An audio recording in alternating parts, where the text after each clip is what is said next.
Hai semuanya, ini adalah salah satu mechanical keyboard dengan kapasitas baterai yang masif, yaitu 10.000 mAh, Aula F87 Pro version 2. Let's take a look. Oke, untuk layoutnya, dia TKL, ada layer dot matrix di depan, dan ada dongle storage-nya juga di samping. Untuk koneksi, dia sudah terima connectivity, dan lebih spesial lagi, dia punya fitur-fitur keyboard hall effect seperti SOCD, MT, TJL, dan juga CB. Dan semua bisa kamu atur melalui web driver.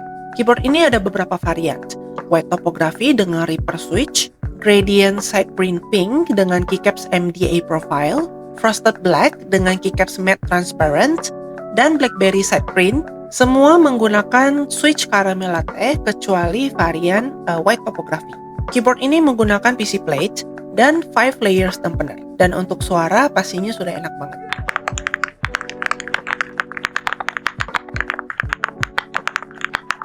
Di dalam paket pembelian, kalian sudah dapetin dust cover, manual book, USB-C cable, 2-in-1 keycaps puller, dan spare switch. Jadi, kalau teman-teman mau punya keyboard dengan fitur-fitur hall effect, tapi pengen suaranya enak seperti keyboard mechanical, Aula F87 Pro version 2 ini bisa banget jadi pilihan.